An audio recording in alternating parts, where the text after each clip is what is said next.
আমি কি বোকাচোদা নাকি আমার কপালে বোকাচোদা লেখা আছে? আর্মি কেন থানায়? আর্মিকে থানা থেকে বের করো। আচ্ছা ভাই আছে এখানে। সামাজিক মাধ্যম ফেসবুকে এখন সবচেয়ে আলোচিত চরিত্র এই তরুণী। তার নাম ফারজানা সিথি। সেনাবাহিনীর এক কর্মকর্তার সঙ্গে তার ঝগড়ার ভিডিও রীতিমতো ভাইরাল। রেপিস্টের বিচারের জন্য খুন হবো আজকে। উনি রেপিস্টের হয়ে দালালি করতে থানায় ঢুকছে। শেষ। সেনাবাহিনীর কর্মকর্তার কাছে এই তরুণী দাবি জানান, থানায় নিয়ে আসা এক অভিযুক্ত ধর্ষকের কাছ থেকে অপরাধ স্বীকারের ভিডিও স্টেটমেন্ট নিতে হবে এবং পেটানোর জন্য সেই অভিযুক্ত ধর্ষককে তাদের হাতে তুলে দিতে হবে। এই দাবিতে শিক্ষার্থীদের নিয়ে থানায় জড়ো হন তিনি।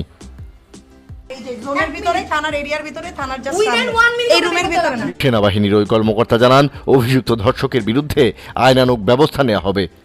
তাদের হাতে তুলে দিতে অস্বীকৃতি জানান। ও ক্লিয়ারলি স্বীকারোক্তি দিবে।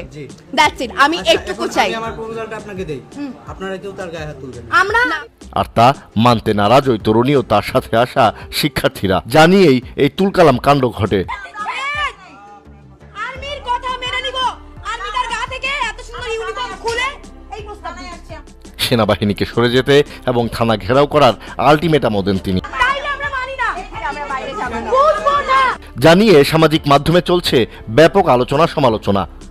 কেউ সিথির পক্ষে, কেউ বা বিপক্ষে। তবে ফারজানা সিথির ভাইরাল হওয়ার ঘটনা এটাই প্রথম নয়।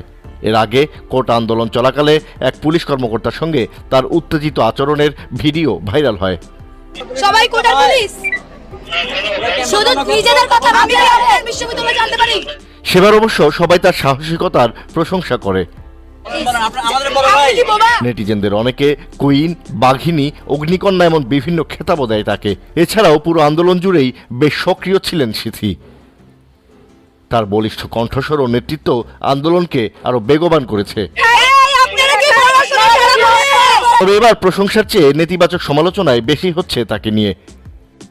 সেনা কর্মকর্তার তাকে বারবার শান্তভাবে বোঝানোর প্রচেষ্টা সত্ত্বেও তার এমন ঔদ্ধত্যপূর্ণ আচরণ ভালোভাবে নেয়নি বেশিরভাগ মানুষ।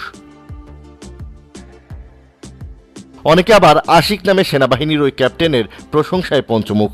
তার ধৈর্য ও সহনশীলতা নজর কেড়েছে সবার। Wait. It's my turn now. অন্যদিকে ফারজানা সিথি সম্পর্কে অনেকে বলছেন খুব বাড়াবাড়ি করেছে সে। কেউ কেউ বলছেন তার স্বামীর জন্য সমবেদনা।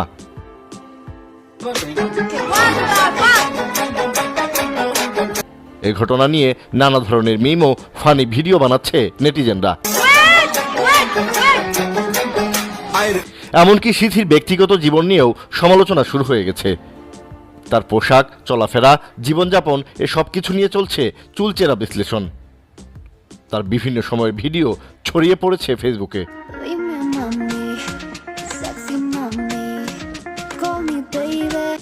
সবাইকে বলছি আমার যে ব্যবহার ছিল গতকালকে শেষ 1 ঘন্টার, আমি তার জন্য খুবই দুঃখিত। এমন পরিস্থিতিতে শনিবার রাতে ফেসবুক লাইভে এসে সবার কাছে ক্ষমা চান ফারজানা সিথি। বাংলাদেশ আর্মির কাছে আমি খুবই দুঃখিত। এরকম ব্যবহার বা এরকম ব্যাপার আমার কোনোভাবেই করা উচিত হয়নি। সিথি বলেন, ওই সেনা কর্মকর্তাকে খুঁজছেন তিনি, তার কাছেও ক্ষমা চাইবেন। আমি তাকে পেলে বা আমি তাকে পেয়ে তার কাছে ক্ষমা চেয়ে আসবো। তার ব্যক্তিগত জীবন নিয়ে সমালোচনা না করতে সবাইকে অনুরোধ করেন সিথি। আমার কি পোশাক, আমার কি লাইফস্টাইল, এটা না দেখে আপনারা প্লিজ আমার কাজগুলোকে একটু দেখুন। ফারজানা সিথির ফেসবুক প্রোফাইল থেকে জানা যায় তার বাড়ি যশোরে। তিনি আন্তর্জাতিক স্বেচ্ছাসেবী সংস্থা দি হাঙ্গার প্রজেক্টের বাংলাদেশ অফিসের বরগুনা সদরের জেনারেল সেক্রেটারি। দি হাঙ্গার প্রজেক্ট বাংলাদেশের পরিচালক, সামাজিক সংগঠন সুশাসনের জন্য নাগরিক সুজনের সম্পাদক বদিউল আলম মজুমদার। এছাড়া সিথি ব্রিটিশ কাউন্সিলের সঙ্গেও যুক্ত। তবে সিথির ফেসবুক প্রোফাইলে তার শিক্ষা প্রতিষ্ঠান সম্পর্কে কোনো কিছু উল্লেখ নেই।